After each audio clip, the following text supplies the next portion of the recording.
I got to look at this myself.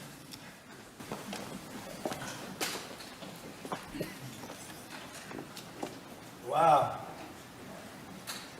What a view.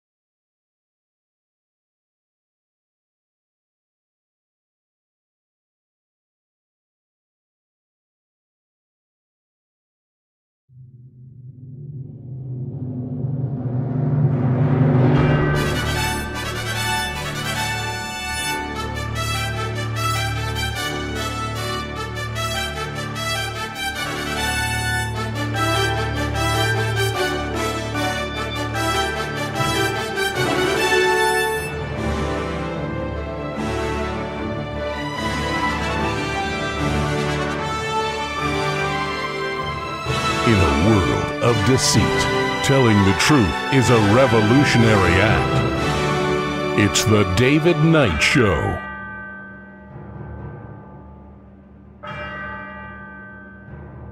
As the clock strikes 13, it's Monday, the 18th of May, year of our Lord 2026.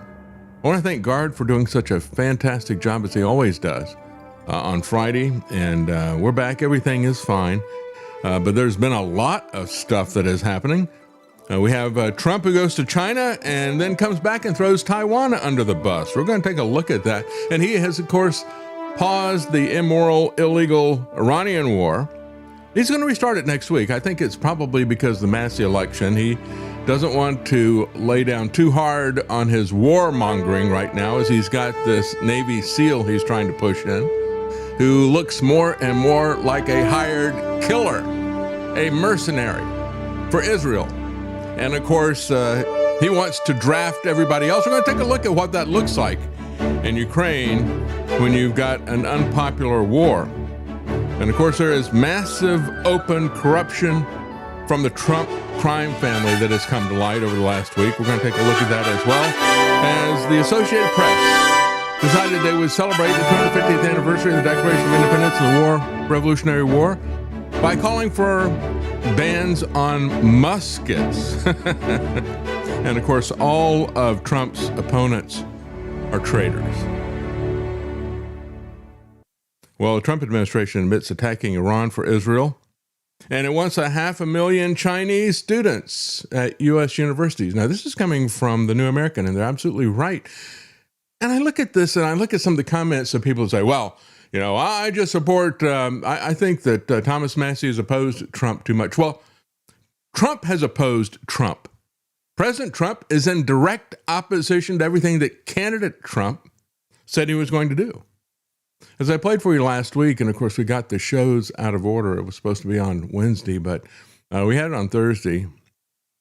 And that was the fact that Trump said, well, I don't really care about Americans and their finances.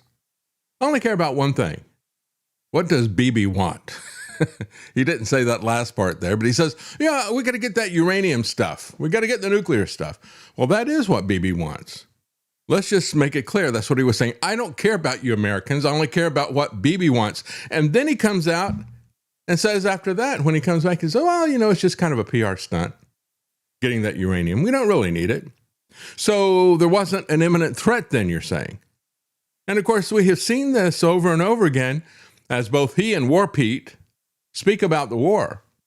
They talk about how devastating their attacks last summer were. Oh, we just obliterate everything they have. But then we've got an imminent attack. And now Trump doubles down on the fact that it was not an imminent threat, I should say. It was not an imminent threat. Yeah, we're watching it. We've got a lot of eyes on it, and cameras and satellite cameras and things like that, but nobody's going near that site. So there was no imminent threat. There was absolutely no justification for the Iran war, and we've seen it over and over again. How many times does Trump have to lie to you before you understand where the guy is coming from? Trump confessed the truth to Israel First Fox talker Sean Hannity. Yeah, it truly is amazing when you look at how Trump has created a Zionist-occupied government. Israeli Prime Minister Benjamin Netanyahu has been saying this for more than 30 years, claiming Iran is close to having nuclear weapons. Nuclear weapons. Nuclear weapons. Atomic bombs. In 1992, as a member of parliament, Netanyahu addresses the Knesset. He says, within 3 to 5 years, we can assume that Iran will become autonomous in its ability to develop and produce a nuclear bomb. 3 years later, in his book Fighting Terrorism, he repeats the same time frame, 3 to 5 years. Thank you, Mr. Chairman. Fast forward to 2002. Netanyahu testifies before a U.S. congressional committee actively calling for the invasion of Iraq. Are there any other nations that you would recommend that the United States launch preemptive attacks upon at this Oh, he's got a long list The now. two nations that are vying, competing with Trump each other, does. who will be the first to achieve nuclear weapons, is Iraq and Iran. He pushed us into that Invasion war, too. happens months later. No weapons of mass destruction are found in Iraq. That needs to be done to the Trump Fragment of a statue. 2009 U.S. State Department cable released by WikiLeaks. Netanyahu tells members of Congress that Iran is 1 or 2 years away from being capable of developing nuclear weapons. They're online. It's 2012, and Netanyahu is holding up his infamous cartoon bomb at the UN General Assembly. By next spring, at most by next summer, at current enrichment rates, they will have finished the medium enrichment and move on to the final stage. From there, it's only a few months, possibly a few weeks, before they get enough enriched uranium for the first bomb. Absolutely absurd. Now, 33 years after Netanyahu's first so-called imminent warning, Israel attacks Iran. If not stopped, Iran could produce a nuclear weapon in a very short time. It could be a year, it could be within a few months, less than a year. That's despite the U.S. Director of National Intelligence saying Iran isn't building a nuclear weapon months earlier. Iran lied. But for Netanyahu, Big time. the slogan has been the same for Big time. decades. Big time liar. The only thing that matters when I'm talking about Iran, they can't have a nuclear weapon. I don't think about Americans' financial situation. I don't think about anybody. I think about one thing. We cannot let Iran have a nuclear weapon. That's all. I don't What think does about Bibi want? Americans' financial situation. I don't think about Americans' financial situation. I don't think about We're last on the list. It is all for Israel. You know, when I was looking at that statue coming down, it actually has the same pose as Trump. And people put that up as a meme. You know, here's Saddam Hussein on one side. Here's Trump on the other side. This dictator with one arm up in the air. Only thing is, even Saddam Hussein didn't make a golden statue of himself. Earlier reports showed that Israel pushed the U.S. into the war, not only by presenting a fake claim that the U.S. officials, CIA, called farcical. This is a farce that's been running for over 30 years. And detached from reality was the other way they characterized it. But of course, Trump is a farcical detachment from reality himself. This guy has put out so many AI memes, he's become one. He doesn't know what he is doing. As a matter of fact, also by warning Trump that it would use nuclear weapons against Iran if the U.S. did not attack. And it's not the first time that Israel has blackmailed the U.S. government over threatening to unleash a nuclear attack on another country. Jonathan Pollard boasted about that. Yeah, when the U.S. didn't want to support us, we threatened to use nuclear weapons against Egypt. That's how we got their support. He boasted about that. Of course, he doesn't say nuclear weapons. It's a really big weapon of mass destruction. And of course, it was lies about weapons of mass destruction from Netanyahu that helped to push us into the Iraq war as well. But we'd already seen this. Marco Rubio had said, Israel was going to attack, so we had to do it first because Iran was then going to attack our bases, so we had to help them to try to minimize that responsive attack. And then Trump immediately came back and said, no, that didn't happen. He says, as a matter of fact, I might have forced their hand, he said, if you remember that. They were going to attack if we didn't do it, he said. They were going to attack first. I felt strongly about that. I think they were going to attack first, and I didn't want that to happen. So if anything, I might have forced Israel's hand. Even in that statement of what he says, well, they're going to attack and they're trying to force it. I forced their hand. No, you didn't. You responded to their threat. Nothing that he says makes any sense at all. As a matter of fact, he also told Hannity that he thought it was very important that 500,000 Chinese students should be brought into American universities because we have to protect the universities, right? They need money. I mean, we have this crisis of college education where it became uneconomical to go to college. Happened because the U.S. government started subsidizing tuition in massive amounts. It caused the tuition amounts to explode. But now, if you want to go to one of these things, and it's too bad, if you want to go to college, you need an education. Let's just put it that way. A real education in the real world. But it's always America last, isn't it? And so, they need to have the institutions, universities need to be taken care of. The federal government wants to subsidize them. The federal government wants to subsidize Chinese students coming here. Isn't China the big bad bully that we got to fight? Isn't that what is happening? As a matter of fact, when you look at what the Iranians have done, they put out a video mocking Trump. And it's kind of a Western theme, like a good, bad, and the ugly theme. These guys are really good at mocking Trump. Of course, it is a very easy target, isn't it? The good, the bad, and the orange.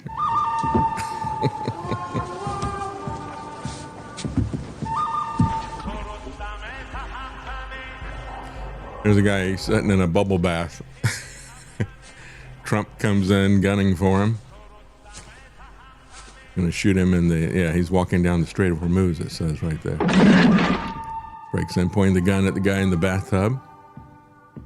I will erase you from Earth like nobody's seen before. A whole civilization will die, never to be brought back again. Every bridge, every power plant. He shoots him from underneath the soap suds.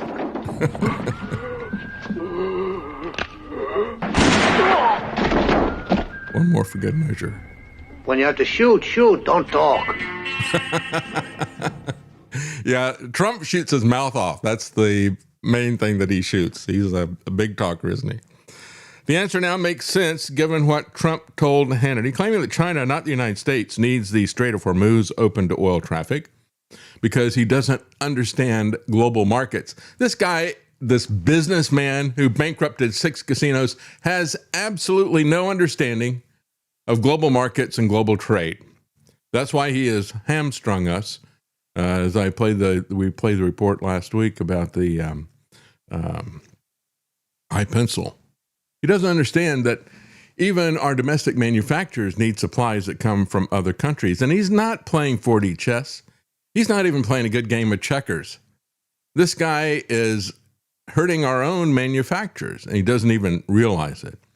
And when he thinks that only the people who directly buy the stuff from the Strait of Hormuz are affected, he knows nothing at all even about the OPEC oil embargo. That was only directed at the United States, and it was a smaller amount of oil for the United States than the amount of oil that the Trump embargo has created for the entire world. That's 20% for the entire world. But of course, it created a global shock even when they disrupted 15% of only American oil supplies because it's a global market. And so Sean Hannity says, well, these the universities, it also helps China. Again, aren't we paying tariffs, higher tax rates on all these goods coming in here because we want to hurt China?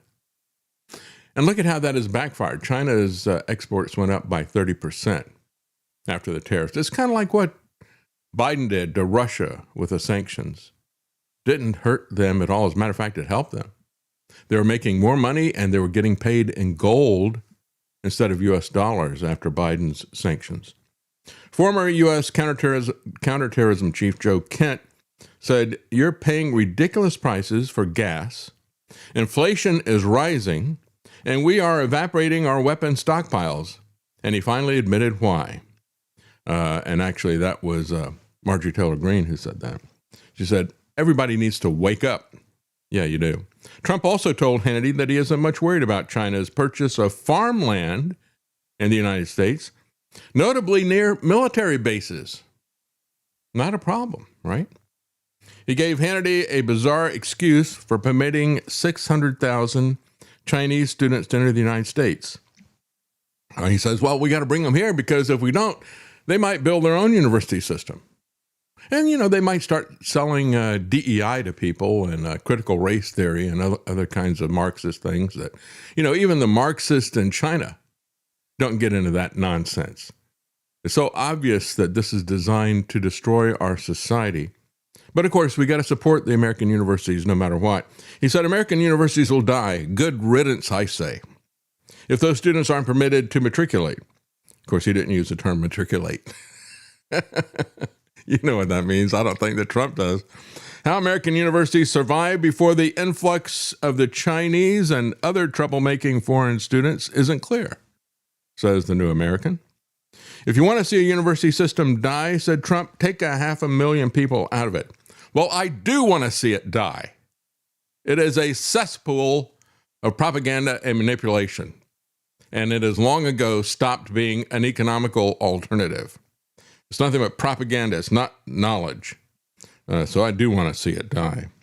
Greene blasted Trump. Marjorie Taylor Greene said, Trump says it's insulting to tell China that their students can't go to our universities. Imagine being an American student and receiving a rejection letter while 500,000 Chinese students get in. And no, it is not okay for China to buy our farmland, she says. As a matter of fact, Lance and I were talking about this.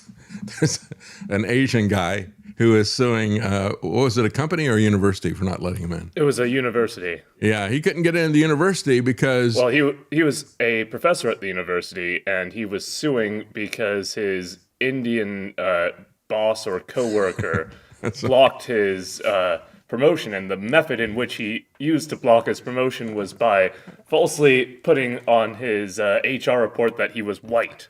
So yeah, if you want to make sure somebody doesn't get a promotion, put them down as white, even if they're Chinese. He's suing him for torpedoing his career because he put him down as white. Yeah, yeah. And all of that stuff, folks, started in the universities. And we know who started that stuff in the universities. It's just disgusting, the racism that's there. If I'd known you were getting into this story, I have a picture here of Xi Jinping when he was 32 at San Francisco. And someone's comment was, this must be where he picked up communism. This is a old problem here. That's right. Yeah, we have a more virulent strain of communism here in the U.S. It's called critical race theory, and it's the LGBT gender weaponized stuff. Well, Trump says he wants the uranium, but he mostly wants it for public relation purposes. That's right. It's a big project. To get it, it's a big project. Do you feel there's been people that have, and generals that I've spoken to, that think you have to get the dust, which is the enriched uranium, or have you been told there may be a way to entomb it that they could never get to it? So we were thinking about doing it early on, and it would take a while. It would take a week and a half. That's a long time to be in enemy territory. No, it's you got to move these massive amounts of granite. You know, it's a granite. Granite's the hardest stone. It's amazing that it's you know what, those were really powerful bombs that we used. And don't forget, we hit it on top of that. We hit Tomahawks on top of that. No, I don't think it's... So there was no imminent threat? From a public relations standpoint. I think it's important. Yeah. But I think it is more for public relations than it is for anything else, he said. That's right. Just a lie. It's just propaganda. Like everything this SOB does. It's just amazing. So it's been a point of emphasis, however, for Israel for 30 plus years. So Trump doesn't care about Americans' finances. He doesn't care about the truth. There is no imminent threat. He boasts on the one hand that they had obliterated it, and then goes back a couple of months later and says, well, I got to stop it because they're going to have a nuclear bomb any moment now. Now he says it is so virtually entombed, and they're watching it, and nobody's gone near it for months. And yet, he's got to do it for PR purposes. Going to murder people for PR. Going to push a war for PR. And I honestly think that he is waiting until after this Massey election to go back into this stuff, because he doesn't want to underscore the fact of what a traitor he has been to his own people. Anyone who would vote for this puppet, this Israeli puppet that he's put up there, and say they're voting to support Trump. Yeah, it's a fight between Trump and Massey. No, it is a fight between Trump, the Constitution, and Trump versus morality and the rule of law. And so, as we also had over the weekend, we had a weekend of a call to prayer and fasting, which I don't have a problem with. It's just the way the government defines their religion. As I said before, once you take down that wall that holds government back from religion, and they start pushing religion, and they start using it to baptize their murderous wars that cannot be justified, what you wind up with is nothing but politics. And that's really what we're seeing here. But at the center of this weekend that this last weekend that we had, at the center of that was a call for a national Shabbat. Again, the Jewish religion that has taken over our country, taken over the Trump administration. This is what it looked like in the White House. Yeah. Have a tequila. There you go. Right there. Well, we've been told that it's an honor to be here with the first Jewish president of the United States. Yeah, that's what they brag about. Well, the war on Iran, thanks to our first Jewish president, may become a turning point in the post-Cold War order, says RT. And again, the one thing we can thank Trump for is the unintended consequences of his over-the-top criminal actions, just like his COVID warp speed thing woke people up about vaccines. He's now waking everybody up about what a fraud the American empire is. Folks, it is a paper tiger, and the paper is fiat currency.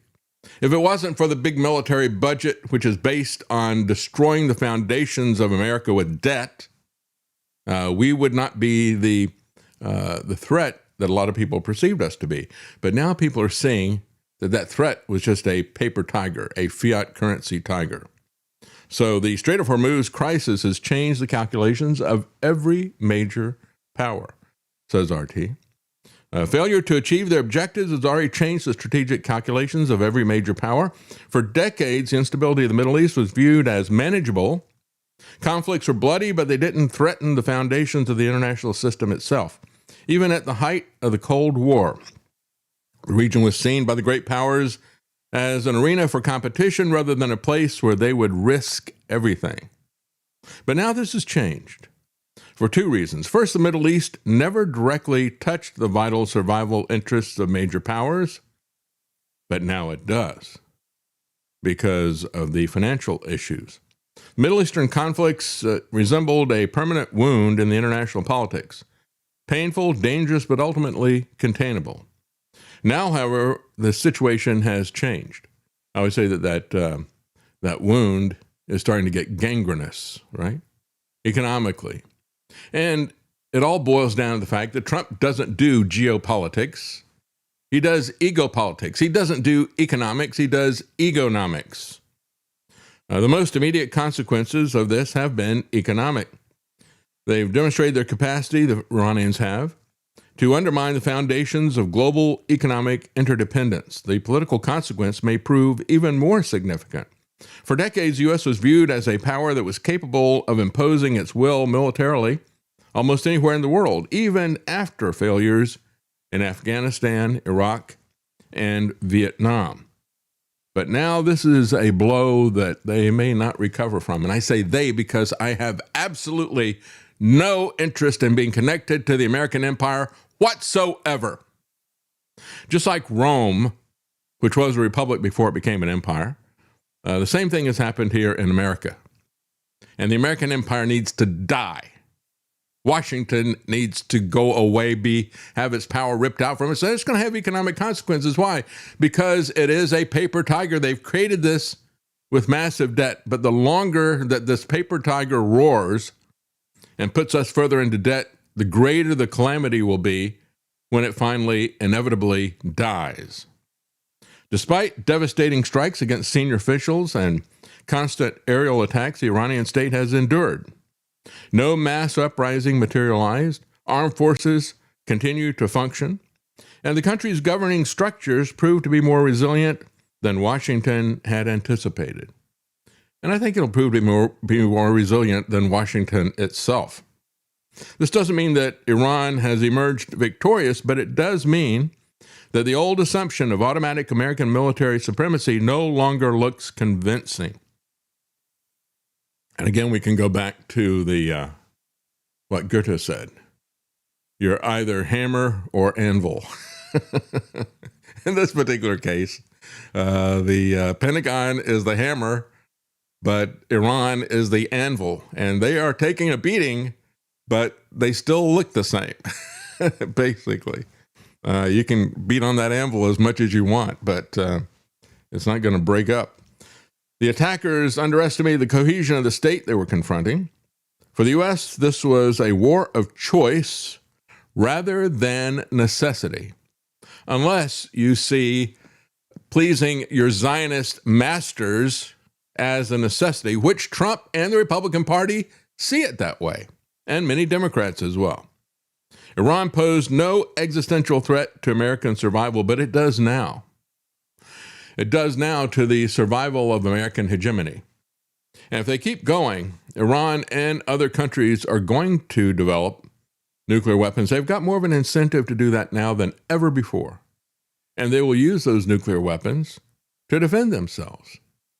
And many other asymmetric measures are available to them as well. You know, the problem of the national security state has always been the intelligence community, the lack of intelligence, the stupidity of the CIA, along with the immorality of these assassinations, these coups, and everything else. That's what started all of this Iranian stuff. It was the stupidity of U.S. intelligence and the immorality of U.S. intelligence community overthrowing the democracy in Iran and installing a brutal totalitarian king.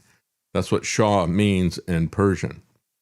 And they're doing it here to us at home as well. The U.S. political class has spent decades operating from a position of extraordinary global dominance. This has narrowed in worldview as American elites increasingly interpret international politics primarily through the prism of domestic political assumptions and ideological preferences. Which is why I think when you look at the calculations of doing a pause, again, part of it is to say, hey, the war's over. You know, the War Powers Act doesn't apply to us. The Constitution doesn't apply to us either. And since we're putting it on a pause, you know, it's not an issue with the Massey election, perhaps. We'll pick it up next week, and they're talking about how that's absolutely planned. At the same time, Washington has accumulated an enormous network of commitment across the globe.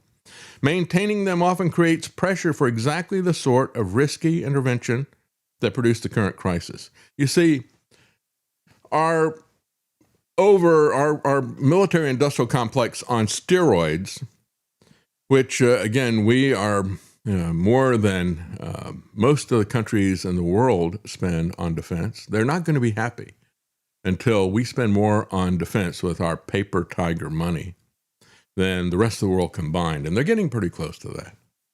And so as they do that, that undermines our country.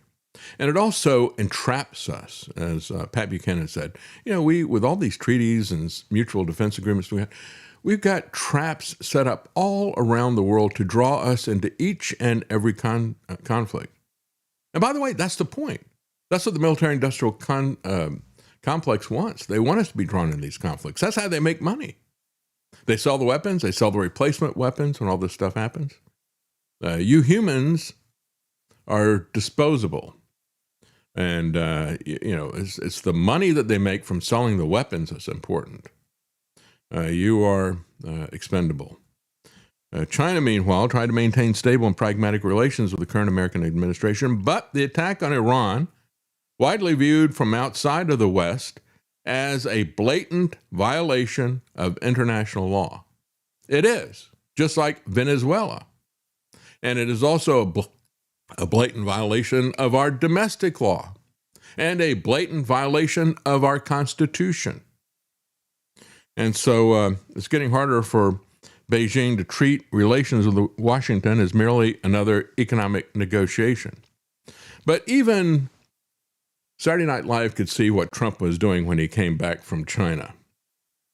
They they opened with their skit with J.D. Vance and their Trump impersonator. And the Trump impersonator says to Vance, oh, look at this. I just got this from Xi Jinping, or any way he pronounces his name was Xi or something. And it's a Chinese finger torture thing, when you put your fingers in it and then try to pull it out. And the harder you pull, the tighter it gets. And he says, and I gave him Taiwan. And really, Trump did, it looks like. He comes back trashing Taiwan with false accusations about how they stole the semiconductor business. I'm going to talk about that in a minute.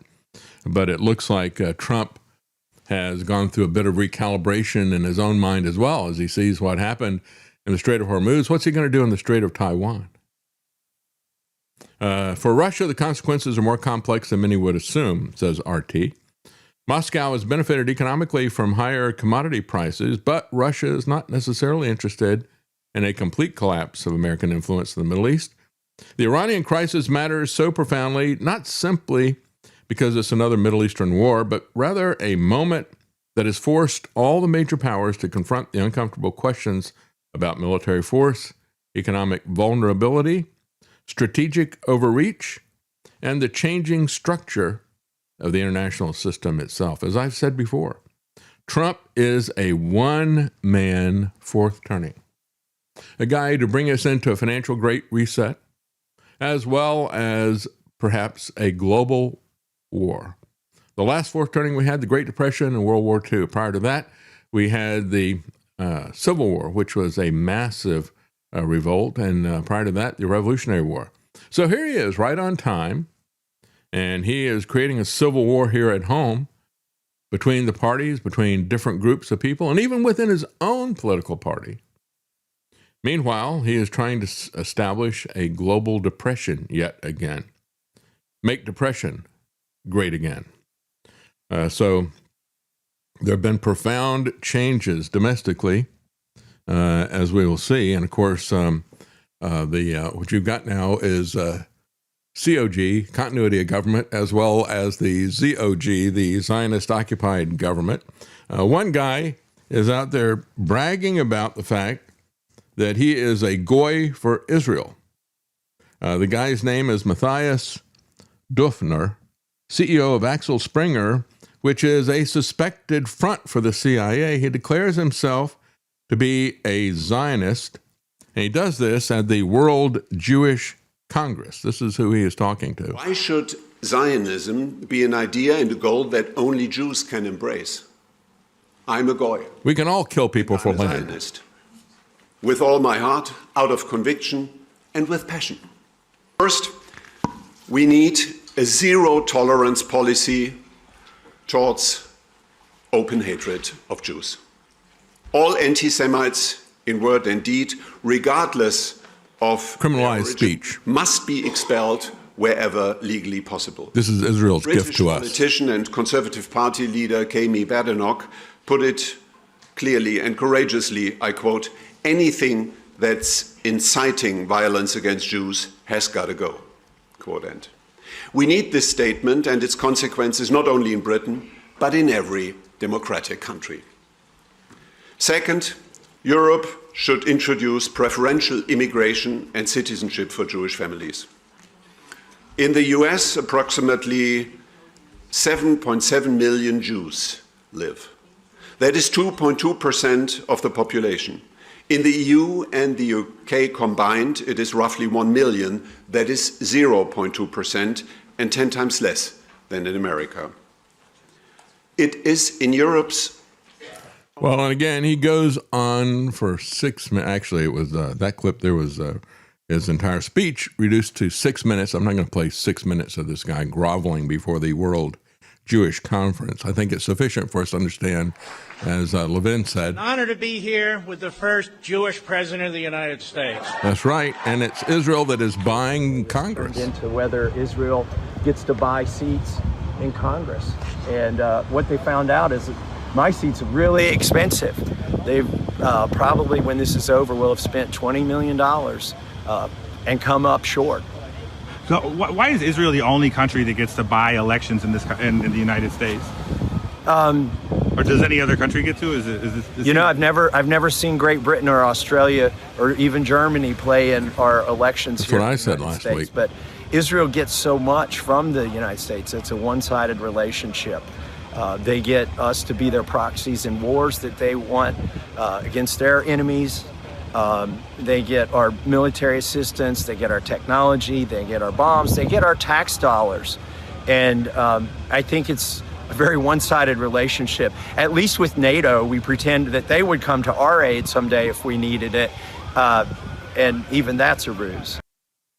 Yeah.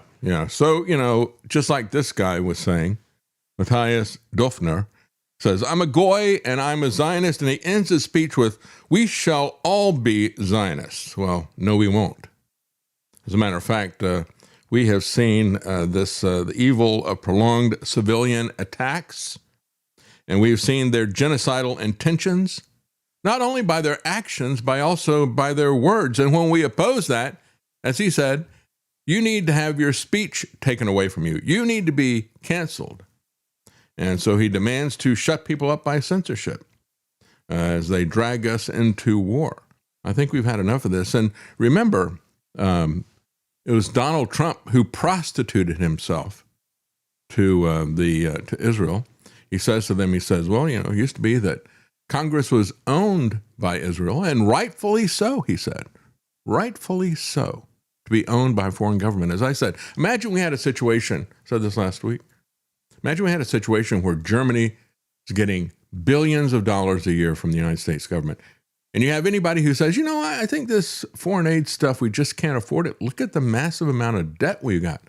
We're going into $40 trillion worth of debt. And of course, Massey realizes what a problem that is. When he had a freshman congressman came in this last time, he handed them all a lapel counter that totaled up the national debt. Here, you might want to take a look at this before you spend more money with your votes. But let's say that you have somebody who, like Pat Buchanan, just said, let's stop all foreign aid. Well, then what if Germany, hypothetical situation, is getting billions of dollars of aid, and then Germany starts using that billions of dollars worth of aid to oppose congressmen who oppose giving them that money? Is there a conflict of interest in that? Is that corruption?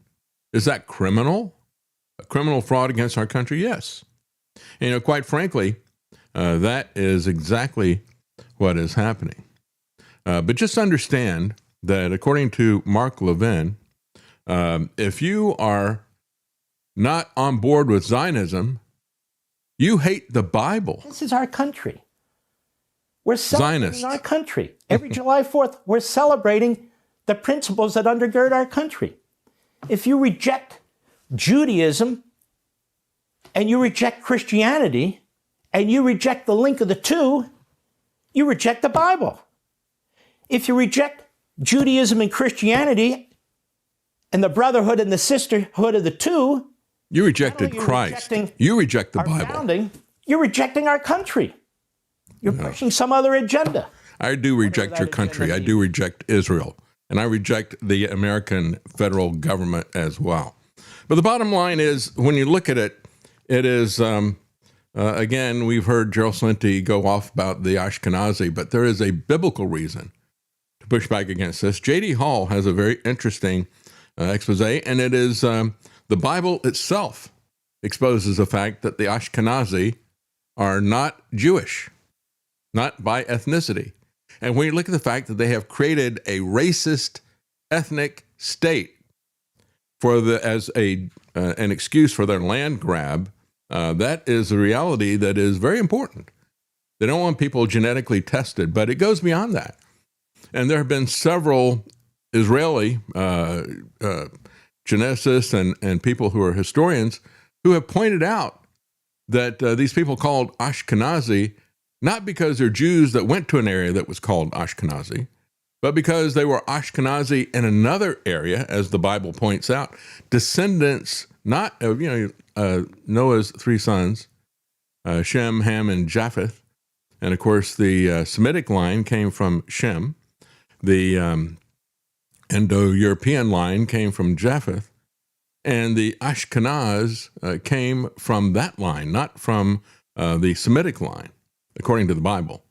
And even when you look at the historian Josephus, who is perhaps the preeminent historian of antiquity, Jewish himself, he puts the Ashkenaz settlements in Turkey and other places like that. So it was not an area that was known as the Ashkenazi area, and the Jews did not become Ashkenazi Jews because they went to an area that was called Ashkenazi. No, the Ashkenazi settled in Turkey, and then they resettled in these areas of Germany and other places like that. That's where it really comes from.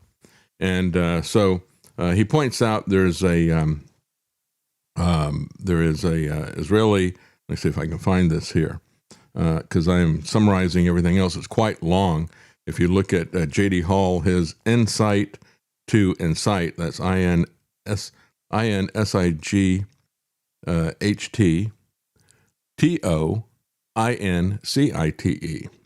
And if you look at that, he's got a very long explanation of this. He said, what happened after the temple was destroyed in 70 AD, that's when Josephus was writing, he said, what you have is essentially you've lost all the genealogical records. He said, you've got what would be tantamount to Washington, D.C., losing everybody's birth certificate and passport information all at once. So it's sketchy at best, but the Bible does provide an answer, and you also have a rabbi historian, Isidore Loeb, who in 1885 said Israeli historian Shlomo Sand also argued in his 2008 book, The Invention of the Jewish People, he said, the concept of a Jewish ethnic people descended from ancient Israelites is largely a modern political construct. These are not anti-Semitic agitators, says J.D. Hall. They are rabbis, university professors, parliamentarians, and prize-winning authors who are saying the same thing. And what they're saying is they've lost these records, number one. Number two, if you go back and you look at the case of the Ashkenazi Jews and peer-reviewed genetic science conducted by an Israeli researcher, corroborated by the Table of Nations in Genesis 10, and confirmed by first-century Jewish historiography, anticipated by Protestant biblical commentary written centuries before anyone was arguing about Zionism. As a matter of fact, you have Christian commentators like John Gill, John Calvin, Matthew Poole, Matthew Henry. Many of these people all said the same thing, just looking at the Bible. And they said the Ashkenazi are not Jewish descendants. And it is kind of interesting. This is all in Genesis 10, 2 chapters before the misrepresentation put out by Ted Cruz and Mike Huckabee and others, saying that God was going to bless the world through Israel. No, he said, I will bless those who bless you, Abraham. Singular, the Abraham. And through your seed, singular, all nations will be blessed. That is the Messiah, the promised Messiah. As Jesus said, Abraham saw my day and rejoiced because of that. That's what he saw in the promise. These are people, by the way, like Ben Shapiro, when he was asked about, did Moses part the Red Sea? He was asked that by Joe Rogan. I've played that many times. He says, well, no, that didn't happen. But he believes the part where he gets the land. And again, when you look at it, you need to understand that there is a world of difference between Judaism as delivered by Moses and the modern Judaism that has been delivered by rabbinical commentators. And that's what Ben Shapiro appeals to. Maimonides says blah, blah, blah, right? So they have rejected the word of God for the word of men. And so the bottom line that they don't want you to look at, and this is also something that is Jewish historians, Jewish university professors, as well as Christian Bible commentators for centuries have said this area is not a Jewish area. And so one guy, Eran Elhaik, this is the guy I was looking for, an Israeli-American geneticist born in Israel in 1980, completed his PhD in molecular evolution at the University of Houston in 2009, followed it with 2 postdoctoral fellowships at Johns Hopkins. He has been cited over 13,000 times in research papers. He is not a crank. He's not a white supremacist. He is an Israeli scientist with credentials of the establishment.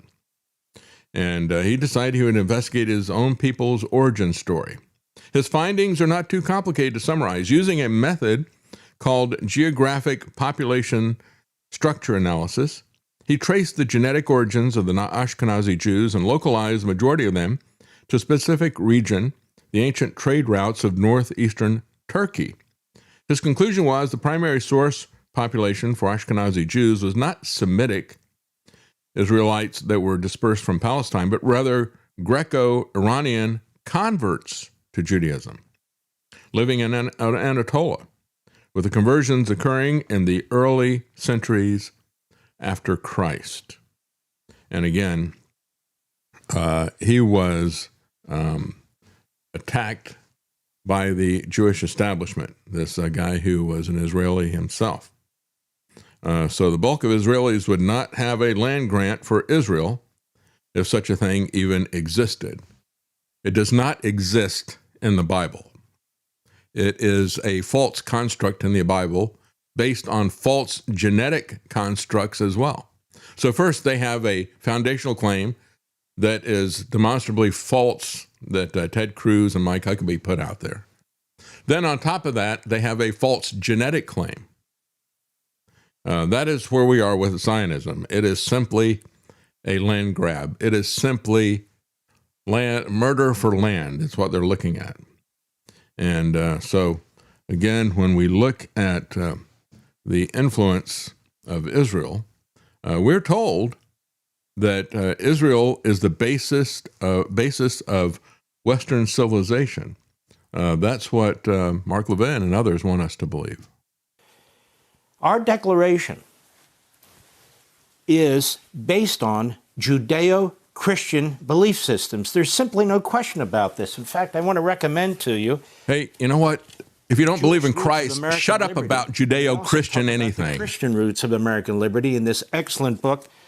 And it's written by 2 great scholars, and it's put out by Encounter Books that put out smart books. And it talks about how the revolutionaries early on, the founders of our nation, they could quote from what they called the Hebrew Bible and, of course, what they called the Christian Bible. They could quote from the Bible, the Old Testament and the New Testament. You know what? It's an Old Testament because Christ was given a superior priesthood. There is no priesthood left in Judaism. It went with the temple in 70 A.D.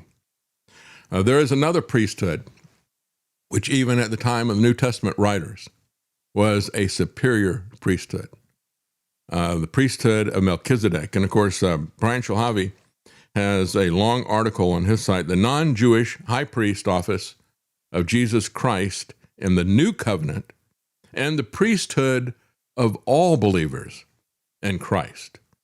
And so the bottom line is, you know, when he says, I have sworn to hold you up and you are a high priest forever in the line of Melchizedek, and we look at what happens in terms of the Bible, this mysterious guy who comes from nowhere, the King of Peace, the King of Salem. And of course, Abraham paid tithes and offerings to him. And throughout the book of Hebrews, and that's the point of Brian Shulhavy's article, he says, Hebrews was written to, guess who? Hebrews. He's trying to point out to them that this is a better and a superior covenant that is a fulfillment of what was in the old covenant. That's why we call it the Old Testament and the New Testament. Testament is a covenant, essentially. And yet you have people like Mark Levin, and if you don't believe him, you can believe, if you don't believe Mark Levin, that Israel created America, that Israel basically is the basis of Western civilization, then listen to Mike Huckabee. He talks about all the wonderful inventions that we would never have if it weren't for Israel. We lose a lot in terms of our own national security, our own military capacity. Yeah, it makes us then we more lose secure, stuff doesn't that it? a lot of Americans never think about. I hear people say, I don't want anything to do with Israel. I say, okay, give up your cell phone. Give up car navigation. You don't want to go to war with Iran, give up your cell phone. Innovations that may have saved some member of your family's life. Be sure, by the way, to give up some conveniences like cherry tomatoes and seedless watermelons while you're at it. And let's just go ahead and don't buy anything that has an NVIDIA or an Intel chip. And of course, these guys are there nodding their heads, right? Yeah, that's right. Oh, yes, Well, NVIDIA and Intel, those famous Israeli companies. Well, give up your cell phone. Well, you may want to give up your cell phone because the only invention that I can see the Israelis doing is using them as targeted bombs. But they did not invent the cell phone, as a matter of fact. None of the things that he mentioned there, cell phones, cherry tomatoes, seedless watermelon, none of that was invented by Israel. As a matter of fact, the cell phone was invented by an American, Martin Cooper, not Jewish, by the way, an engineer at Motorola.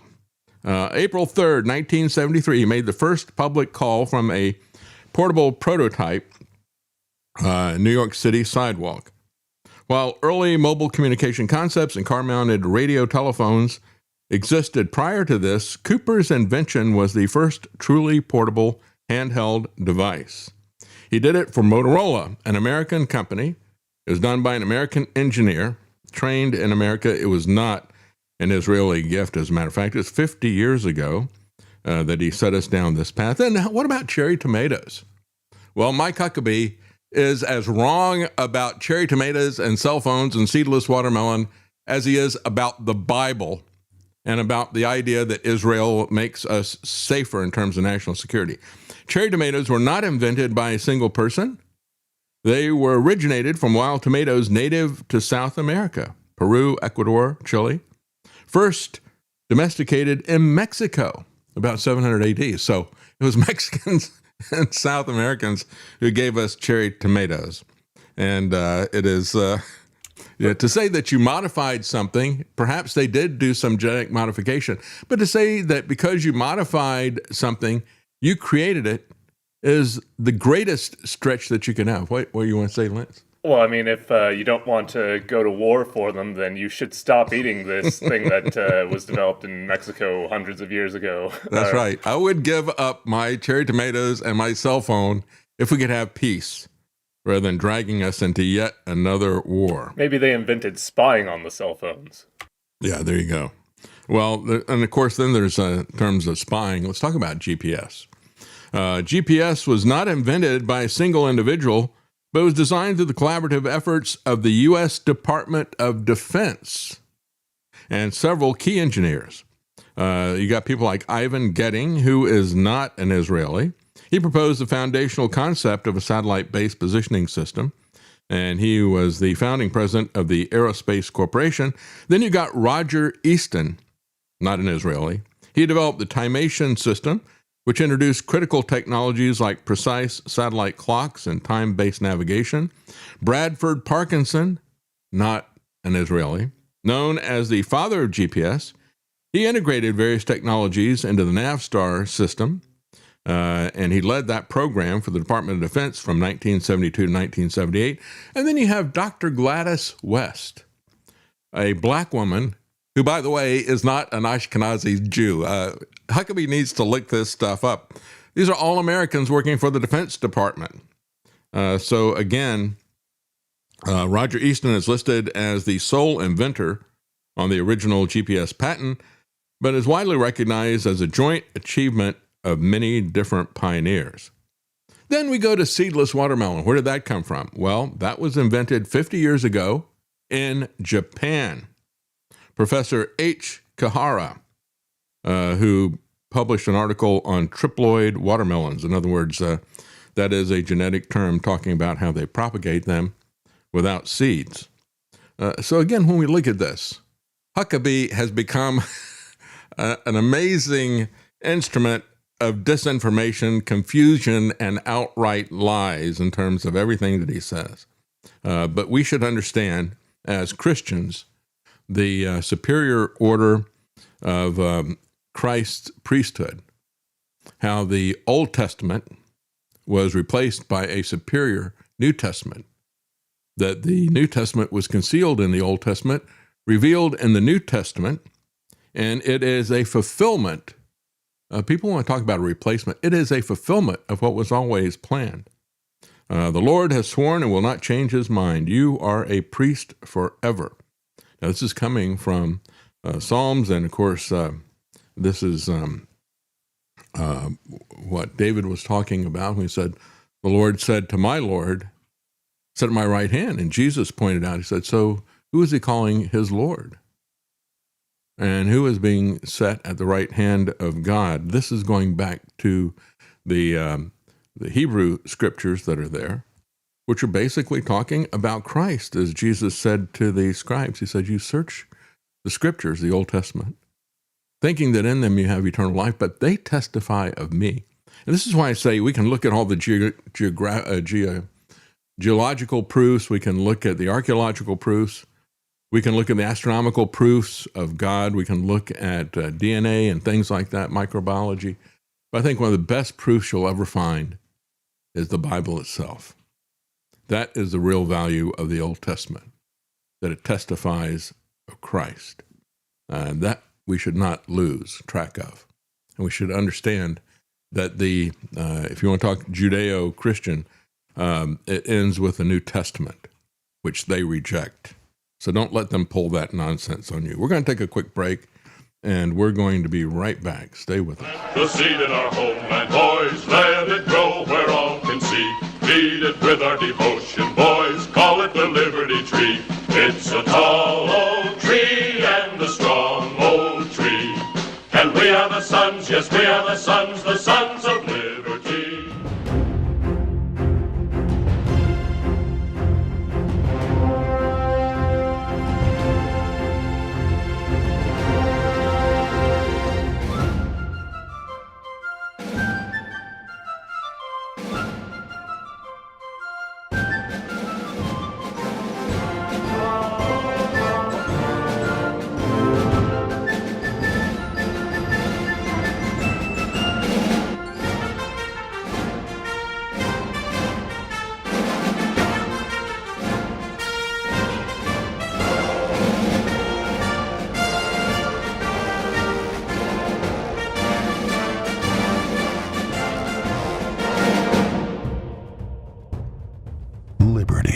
It's your move. You're listening to The David Knight Show.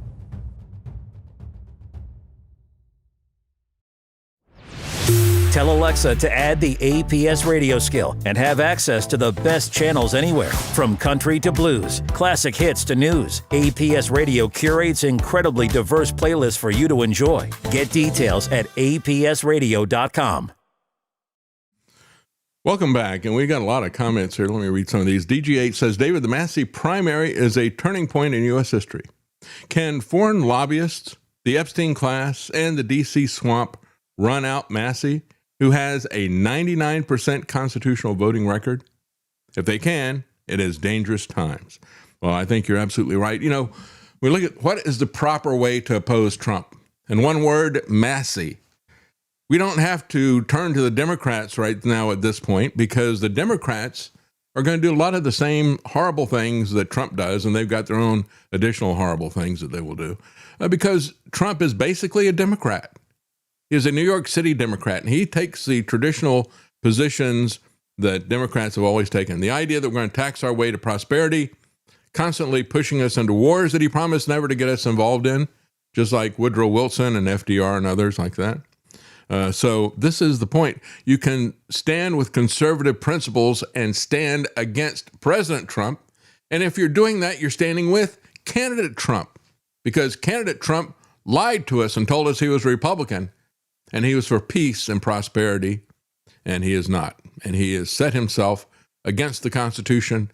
If allowed to continue, he will destroy the Constitution with the precedents that he is setting. Audi, MRR, thank you very much. That's very generous. Thank you. He said, thank you, David and Travis, for all you do. Honest reporting and analysis. Thank you so much. And again, you can find Audi at modernretroradio.com, and you can also find his podcast, It's All a Lie, and he is absolutely right about that. Everything they say. I'm Marty. Good to see you, Marty. Thank you for your support as well. He says, Massey's opponent, Gul Ryan, has gotten $12 million from AIPAC. Yeah, they are pumping the money in real fast at the last minute. And it smells of desperation, quite frankly, along with these phony charges that they brought against Massey. And we're going to get into that right now because the election is tomorrow. Sub-Zero Design says people hear Trump talk about his uncle, but what they don't hear from Trump is that his uncle was an FBI physicist that covered up and buried Tesla's free energy research. Yeah, I've heard that as well. This is from Lance. Is that the next one? Is that from you? Yeah, I was just saying, Yeah. I love how the implication from that last story is that we still owe Israel for the seedless watermelons enough to go to war for them. You'd think with all the billions of dollars we've sent them, that would have paid for the watermelons by now. Yeah, you give the watermelons to your slaves, but the thing is, at least the slaves got a pork barrel project. You know, they'd set up a pork barrel and they could stick a fork in it, whatever they could get, you know, at that point in time. We don't even get that from our Zionist masters, not at all. Steve Evans says, where does the U.S. have any right to tell any other country what they can and can't have for defense? You're absolutely right. We don't have that right. Israel's got a right to exist, but not Iran. That's the key we have to understand here. Audi, MRR, Modern Retro Radio, says the only reason that mainstream media is covering the blowback from the Iran conflict is because they know, we know. They always act like credible journalists after the fact. You're absolutely right. Nibiru 2029 says Caligula Trump taking the knee to China as instituted by Nixon, Kissinger, and Bush back in the 1970s. It's another indication, folks, that Trump is a globalist. In spite of everything that he says, I'm not a globalist. He works for the World Economic Forum. He goes to Davos and unleashes his Board of Peace, International Board, and a massive financial grift. I mean, this guy has moved on from the $250 million he ripped off the MAGA supporters before January the 6th. He's moved on now to ripping off the U.S. taxpayers billions of dollars for his Board of Peace that establishes him as dictator for life, or as long as he wants to be dictator.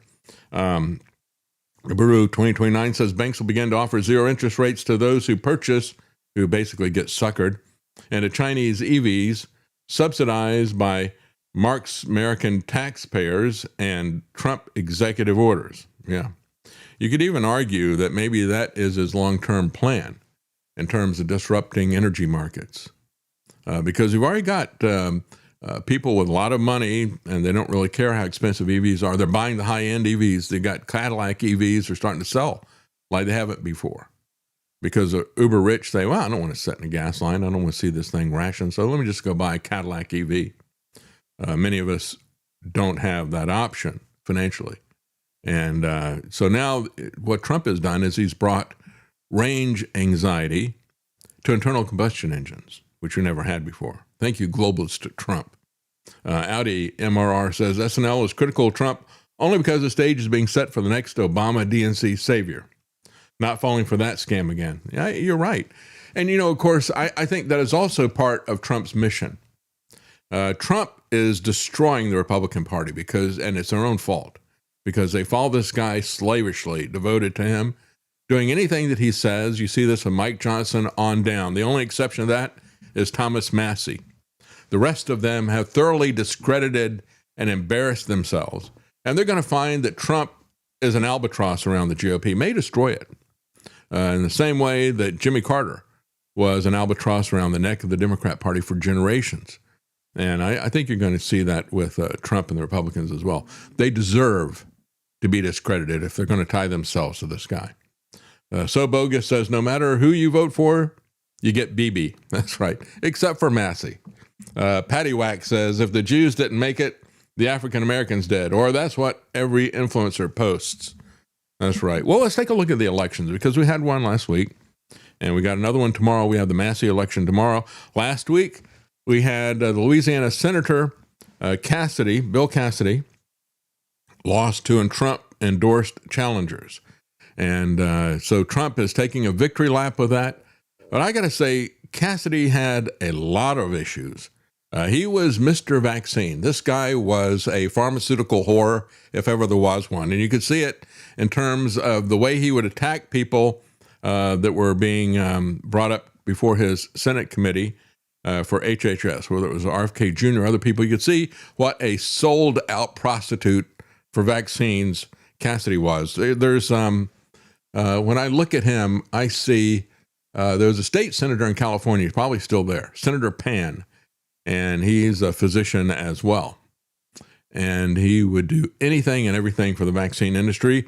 And they owned Pan, lock, stock, and barrel, just like they owned Cassidy. And yet the beef that Trump had with Cassidy was that Cassidy had voted to impeach Trump. And so it's vengeance time here. And Cassidy was also holding up Trump's nomination of Surgeon General. We don't even need a Surgeon General. It's not a constitutional office, and this is something we don't even need, so why even bother to fight about it? But as Patriot TV said, Bill Cassidy was never going to survive his own record. He was wrong on so many different issues. As he points out, they'll only talk about his vote against Trump, his vote to impeach Trump. Actually, no, it's the House that impeaches. The Senate votes as to whether or not they will convict of the impeachment. So you can think of impeachment as an indictment. That comes from the House. Then there's a trial in the Senate, and that's like the jury voting. And there were 7 Republicans who joined every Democrat to impeach Trump, but it wasn't, unfortunately, enough. Richard Burr of North Carolina retired afterwards. So did Pat Toomey of Pennsylvania. He retired. Ben Sasse resigned to become the head of Florida University of Florida in Gainesville. Mitt Romney walked away rather than go for re-election, and so Cassidy is number 5 of the 7 Republicans who voted to impeach Trump. I got to say about Ben Sasse, he has shown through adversity, through his cancer diagnosis, he's talked quite a bit about his Christian faith. This guy, I think, is truly authentic. And I think he was right to impeach Trump. I would have voted to impeach him myself. It leaves Collins and Lisa Murkowski. And so they're the 2 that are left. And we'll see if Trump is able to get them as well. But it was never just about that. As a matter of fact, a bipartisan Safer Communities Act was something that he voted for. He joined every Democrat to pass that. It is a significant federal gun control legislation, the most significant in 3 decades. Bill Cassidy voted for that. Now, Trump doesn't mention that because in that significant gun control legislation, it contained a lot of things that Trump declared he could do without their help. I can do it just by executive order. It's bad enough that this guy did it with a law because, again, Congress can't make any law to overrule the Second Amendment. They would have to change the Constitution. So their law is an unconstitutional infringement of your Second Amendment rights. But what Trump did by saying, well, I can do this from the executive branch, he makes it even easier to invalidate not invalidate, that's not the right word, to usurp the Second Amendment. So what do they have in this bipartisan Safer Communities Act? They had red flag programs, extended background checks. It's the stuff that Trump said, fortunately, I can do that myself. No, you can't. And of course, Congress has no authority to do that either. But he did it. And so he said it was going to be a mental health thing. And as a physician, I have to support mental health. So we're going to red flag people saying they shouldn't have guns. But Louisiana gun owners saw through that. And then there was his move against Social Security. a benefit cut that would land hardest on low-wage workers. So yeah, they realize they've got a deficit problem. So let's break faith with the people that we promised to give them a little bit of money at the end of their life. The guy was a big pharma prostitute, and good riddance to the guy. But anyway, Trump is very excited about the fact that he got him out, and he got him out simply because it was personal for him. Well, we have Trump coming after Massey, of course, and here is Thomas Massey's opponent talking about how Trump is playing 3D chess. I'm sorry, not 3D. That's so old school. That's Alex Jones is talking about 3D chess, and Alex Jones jumped it up to 4D chess. Then Alex Jones jumped it up to 5D chess. And here is Ed Galrain, because he knows that the people who are supporting him are slow learners who can't think critically. During his speech, Gowrie noted how the Kentucky business community and farmers are being squeezed by the rising cost of fuel and fertilizer. Because of Trump. Me to ask how he feels about the war in Iran, which has caused prices to soar. The president is playing five-dimensional chess. He is resetting the entire global power structure. So let him work through that to reset that, to set the conditions for just like President Reagan did. Oh, yeah, he's just like Reagan, isn't he? Yeah, there we go. He's playing 5D chess. Well, I would like to ask Ed. Ed, can you explain to me what the fifth dimension is? I know what three dimensions are. You can add time as a fourth dimension. I'm really not sure what the fifth dimension is. Are you into string theory or something like that? I'm just going to keep on adding more dimensions. Yeah, he is, in fact, stringing people along. So I asked that. I said, so what is the fifth dimension? And it's not a group, by the way. It was a group. But when we look at the chess that Trump is playing, I guess we could think of the Fifth Dimension song Up, Up, and Away, because that's what's going to happen to prices. It's a balloon song. The sixth dimension is realizing that all of it is nonsense. That's good. I like that. So, yeah. And then he finishes up with trust the plan, right? As I've said for the longest time, trust is the plan. It's what the Bolsheviks called their plan. To find all of their opposition abroad, they created an organization that they called the Trust. And they were actually able even to rope in the guy that Ian Fleming patterned James Bond after, Sigmund Riley, who was the premier spy for the British. He got roped in by the Trust, put together by Felix Dzerzhinsky of the Cheka, the predecessor to the KGB. But folks, trust is the plan. And it is pure Bolshevik. It's pure BS today as well. So Trump goes on this rant against Thomas Massey. Here's what he had to say. He said, Thomas Massey of Kentucky, the worst, most unreliable Republican congressman in the history of our country. No, he's very reliable. If you want to know what Thomas Massey is going to do, just read the Constitution. And you'll know what he's going to do before he does it, because he follows the Constitution, unlike the liar and thief Donald Trump. And so he's pointing out about how, I just defeated Cassidy. I'm going to do the same thing to Massey. And this guy I'm supporting, this Navy SEAL, is an American war hero who only ran because he thought Massey was so disloyal and disrespectful to your president. Me, all uppercase. And so, again, it is all about personal loyalty to Trump. As a matter of fact, Massey said, whenever he contacts me from time to time, and this is what he had to say about Donald Trump's phone calls. And whenever I call him, I got to schedule a minute for the first thing he tells me every time I call him. Massey, you're a sharp cookie. You went to MIT. My professor was, my uncle was Professor John G. Trump. He was at MIT, 41 years. It's a record. And, I went to Wharton, which is basically the hardest school in the world to get into. So, I've got even better genetics than you. He's literally told me this 3 times. I don't know if it's a script on his phone he reads. But here's the thing. Just like, I asked, do any of you agree with your spouse more than 90% of the time? If you've been married any period of time, if you... That's right.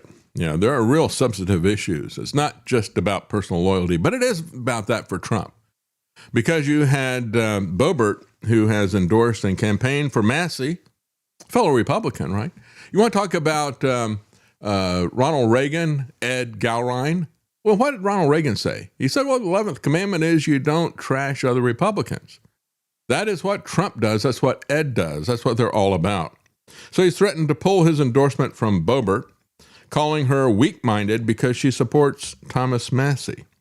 No, I think she's got a bit of a backbone that's starting to show there, so we got to get rid of her now. So now he attacks previous supporters like Boebert. Of course, he's already done that with Massey, with Marjorie Taylor Greene, and threatened to back a primary challenger after she campaigned for Thomas Massey. That is the petty vindictiveness of this New York City Democrat who has taken over the Republican Party. He's no more Republican than the Israeli government is American. Boebert is campaigning for the worst Republican congressman in the history of our country, he said. Again, that is his phrase, the worst Republican congressman in the history of our country. We've had some pretty bad ones, but I think Thomas Massey is a nearly perfect score from the New American that rates people based on their freedom and economic votes that are there. Trump would be down at the bottom of the list, by the way. I don't know if they ranked him or not. Massey supports the Constitution. He's a conservative libertarian. Trump is a New York City Democrat, and everything is about his own ego. You got ego politics and egonomics. That's what he majors in. He did not go to MIT, by the way. So again, he's coming after Boebert, says she is parading around with Thomas Massey, and it'd be an honor to give an endorsement to somebody else. Meanwhile, people in America are starting to wake up to what this guy is about. As a matter of fact, there was a C-SPAN caller, and C-SPAN will do these things. All right, we're going to take calls from people on this particular issue, and they have a Republican line and a Democrat line. Well, this is a call from a Republican who said this about Trump. Hard for me to say this, but I think if I can open up about it in public, that it might help others. I wanted to believe Trump was the real deal for a long time, even though I had doubts because I knew enough about his business history to think otherwise. But now I regret my support for him, and I should have known better. He's making it plain as day. He's a con man, a liar, doesn't keep his promises. He's in office all for himself, and he doesn't even try to hide his corruption anymore. So unless you get all your information from what I call the right-wing propaganda for profit, disinformation, media, industrial complex, he's the worst president we've ever had, and he's the most corrupt president we've ever had. I know it's hard. It took me a while to deal. I absolutely agree. Very difficult when you commit yourself to believing in somebody. Thomas, if you don't mind me interjecting, did you vote for Trump all three times in 2016, 2020, 2024? I'm sorry, I missed that. Say that again, please. Did you vote for President Trump all three times that he's run? Yes. I wanted to vote. I considered a third party, and I considered even a Democrat, but I did, in the end, vote for him. And what do you feel? That's really interesting. What do you feel, or what was the straw that broke the camel's back this time around? Was it the war? Is it something I don't think else? it's one thing. It's been a cumulative process, and it's gotten so blatant now. And he's just literally the things he's going to lower prices on day one. He was going to do this on day one. Only he could fix all this stuff. And now I understand how somebody like Adolf Hitler was able to brainwash millions of people. I never thought I'd see that again in my lifetime, but it's happened, right? I thought we got past that, but we don't learn from history. But no, we don't. I just hope the best we got to slow him down, make him accountable any way we can. Right now, the only weapon is to vote for as many Democrats, whether you like them or not. To just get some balance back. Or you could vote for Thomas Massey. Balance, right? We just Congress is doing nothing to stop him. He has more power. He wants to be a king. We're letting him get away with it. We fought a revolutionary war against England because we didn't want to be ruled by an arbitrary king like Trump wants to be. Again, you can vote for the lesser of two evils, but you're still voting for evil. But if you vote for Thomas Massie, you don't have to vote for evil. You can vote for the Constitution, and you can vote for our economic good. So what you're saying of him being a one-man fourth turning, it's the perfect president to put in place. He's got this cultish following of primarily, nominally right-wing people that, traditionally would be considered right-wing. They aren't in terms of policy because they're just following him blindly. But it's people now thinking that they'll get something better if they vote Democrat. It's what that previous comment that we had up, regardless of who you vote for, you get Bibi. The Democrats are just as much in the Israelis' pockets. Yeah, the majority of them are. That's right. Again, as this guy said, he's in office only for himself. He doesn't even try to hide his corruption anymore. He doesn't even try to hide the fact that he took us into war for Israel. The whole idea that this was an imminent threat, he's discredited. Pete Hegseth is discredited multiple times. Now he's just telling you. And this is the way the guy is. He calls Thomas Massie the worst congressman ever. This guy, Trump, is the worst president ever, I believe. And again, worst president of my lifetime, hands down, without a doubt. U.S. and Israel are preparing to renew attacks on Iran next week. Perhaps he's going to get that PR event that he wants. And it doesn't matter how many people he kills, right? He doesn't care how he hurts Americans. He doesn't care how he hurts the economy of America or the world. He doesn't care how many people he kills. He's got a PR thing to run, and that's all he cares about. Again, two unnamed Middle East officials told the New York Times on Friday, preparations for new strikes by Israel and the U.S. have greatly accelerated over the past few days. The conflict could resume as early as next week, or it might happen Wednesday after the election. Who knows? Especially if Massie wins, he's going to want to distract attention away from that. The options could include a more aggressive bombing run. Another option would be staging a raid to seize Tehran's enrichment uranium stockpile. Again, a PR raid that he would do for that. So this is the liar and thief who is now masquerading as commander-in-chief. Trump's grip, however, on GOP lawmakers is showing signs of slipping amid the election this year. Some of them, see the handwriting on the wall and the albatross around their neck. They're breaking from Trump, and it's become more prominent. Some House GOP leaders, for example, are moving forward with an amended bipartisan version of a Senate-passed housing bill this week. Housing? Who cares about that, right? He's only interested in Israeli settlements. He doesn't care about the fact that more than 60% of Americans can't afford to buy a home. As a matter of fact, there's a chart on one article on Zero Hedge that showed it state by state, and I didn't see any state where fewer than 60% of the people were locked out of buying a house. So more than 60% of the people in every state, even the best ones, were locked out of being able to buy a house. And in the worst states, like the Democrat ones, 80%. Because just like Trump, the Democrats don't care if you have the American dream. They want to shut it down. Moderates have also balked at the administration's proposal to provide $1 billion in security funding for the new White House ballroom. Oh, yeah, that's our priority, isn't it? I tell you, Trump has reached Marie Antoinette levels of arrogance and detachment as an elitist. And so this election tomorrow in Kentucky is a crucial test of Trump's political strength. Will any opposition gain critical mass? I guess we could say critical Massie. And it will go nuclear, folks, if he is able to defeat Trump. And that's exactly why Trump and his Zionist supporters are going in unashamedly and to such depth on this. And of course, this article from The Guardian, I thought was very interesting. They pretty much covered the disagreements between Thomas Massie and Trump, but the elephant in the room, the Zionists and the Zionist billionaires and the Jewish Republican Coalition, all the rest of it, they completely ignored that at The Guardian. What does that tell you about The Guardian? How could you avoid that elephant in the room unless that elephant owned you? So again, he voted against Trump's sprawling tax and spending cut bills. He co-authored legislation to compel the release of the Epstein files. He sought to revoke tariffs on Canada.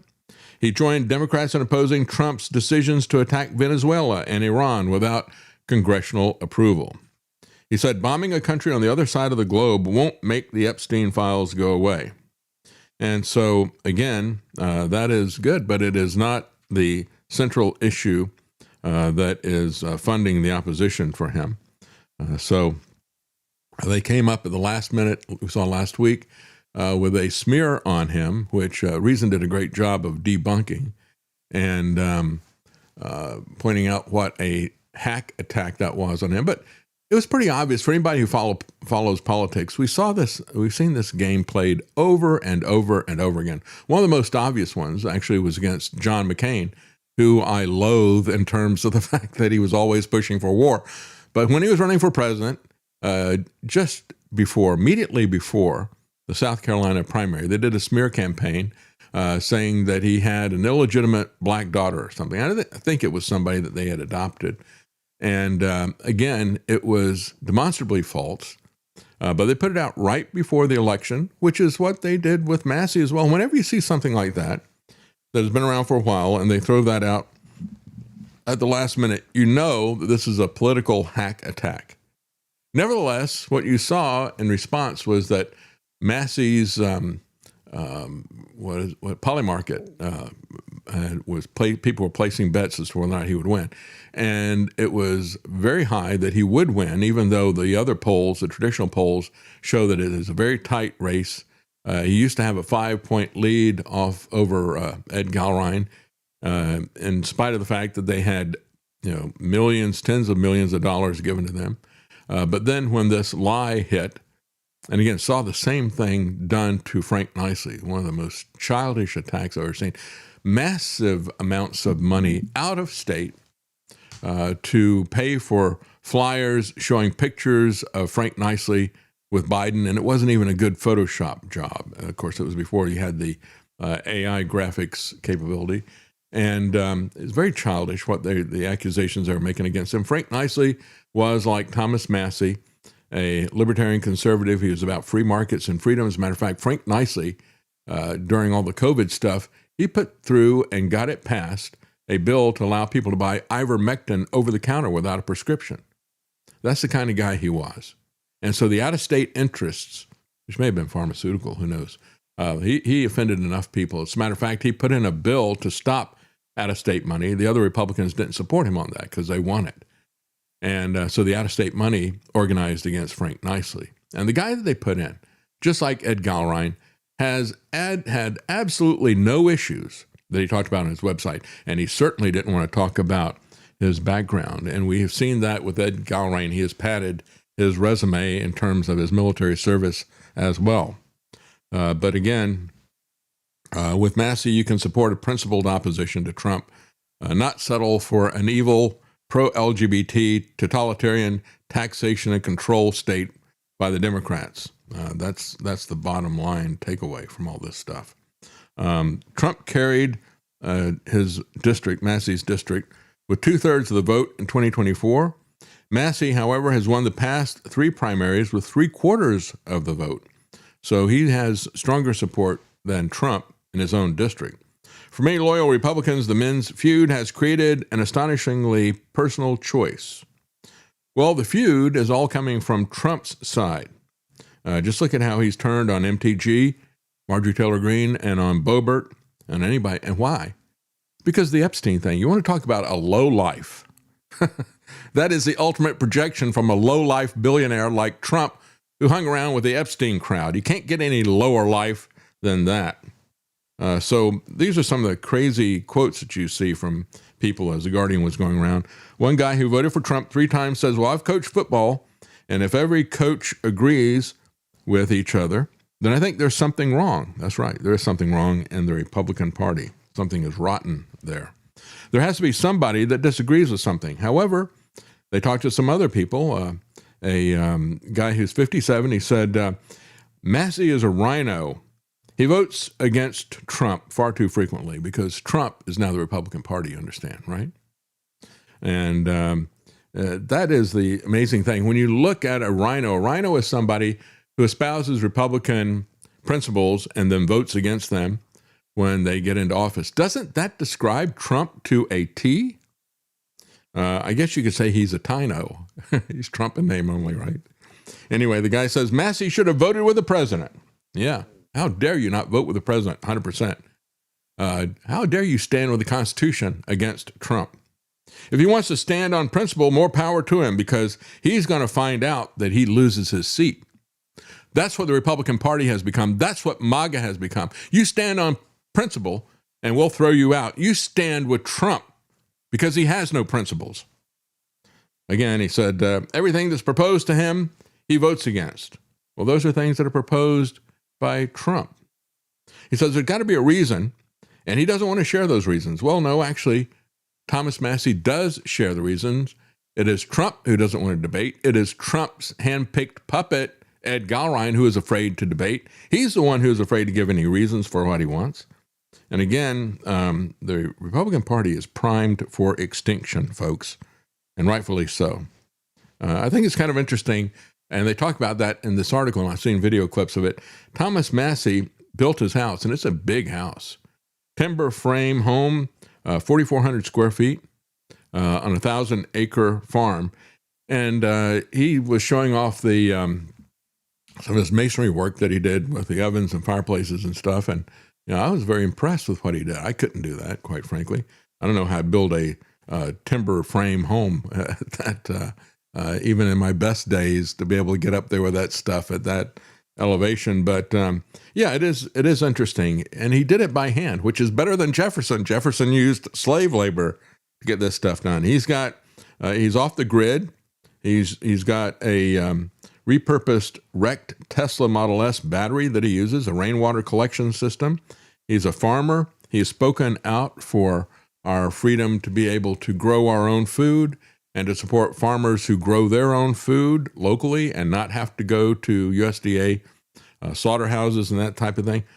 Trump is so divorced from the, not just his three wives. Well, he still has Melania, but he is essentially a virtual divorce with that, I think. But he is so divorced, not just from his wives, but from reality in terms of how the rest of us live. He doesn't care about that at all. And so again, he has been in dogged pursuit of the Epstein files, says The Guardian. And I guess the question is, why isn't MAGA on board with that? Why do they embrace the depravity and the evil of Donald Trump? And that especially includes his so-called pastors and spiritual advisors, who have absolutely no problem with that. Trump doesn't think, or never heard the word repentance. He doesn't think he ever has anything he needs to ask forgiveness for, right? Because he thinks he can just cover it all up. Well, you're not going to cover it up when you stand before the Lord Jesus Christ. That's the bottom line. So again, he's you've got the Chamber of Commerce is running really hard against Massey because they're completely sold out. As the basis of this fake attack against him. By the way, he plunged in the poly market stuff, but within a day or two, he had gotten it back plus some, because people saw what a dirty trick this was from the Zionists and from Ed Galrein. So he voted with Trump's pledged political agenda of no new wars, rather than the big government monstrosity the second term has become, said Reason Magazine. But I think the interesting thing is this fake story. Thomas Massey's wife of 35 years died in June of 2024. He started dating this woman who's now made these accusations. He started dating her. The relationship lasted from September 2024 until early 2025. He started doing that. Unlike Trump, he waited until his wife had died. He didn't cheat on her. The relationship lasted for a short period of time. It's mostly long distance, since she lived in Florida. And so he wanted to get her to Washington, D.C. He arranged for her to apply for a job in the office of Representative Victoria Spartz from Indiana. He also gave her between $5,000 and $10,000 to help her with moving costs and to pay other bills. She said that her estranged husband had given her no child support and no alimony. So he was trying to help her out. After they broke up in January 2025, she gave him back some of the money, as much as $5,000. So she had obtained a temporary 90-day position in Spartz's office. When the time expired, her contract was not renewed. She characterizes the matter differently, saying that she was fired, and so she filed a wrongful termination lawsuit, which the Office of Congressional Workplace Rights offered her a settlement that she refused, since the money came with a non-disclosure agreement, which is standard practice for congressional employee disputes. She now claims that Massey's gift to her was intended to persuade her to drop the lawsuit. See, she hasn't even made any claims about sexual assault or rape, like all the long line of women complaining about Donald Trump. Didn't make any claims about that. But as Reason points out, this makes absolutely no logical sense, since he gave her the money before she even moved to Washington. So he didn't give her the money to get her to be quiet about the lawsuit. When reached for comment, she directed me to a spokesperson, says the author at Reason. This spokesperson would not respond to any questions. Again, just like Gilrain, he will not debate, he will not answer questions, and she won't either. This but $5,000 is just in case you ever get fired and want to sue. Don't do that. I know, it's so ridiculous. And here's the most interesting thing that Thomas Massie pointed out. He said, they contrived a false deposition that was released just 1 week before my election, and this was conducted by the guy who lost to me in 2012. And he did the deposition in the law office of McMurtry, who lost to me in 2020. And it was then posted immediately by Dieters, who lost to me in 2024. So the three guys that he defeated in 2020, 2024, and in 2012 all worked together to put out this false deposition. The Legion of Doom is here. That's right. And then the real Legion of Doom is the people like Laura Doomer, I guess we should call her. She is the official attack dog for Donald Trump, and Will Chamberlain, a pro-Israel national conservative, who's also involved. And Reason points out it's worth mentioning that 3 pro-Israeli billionaires are also involved in this. Of course, he mentions it, but of course, The Guardian doesn't see anything at all in any of that.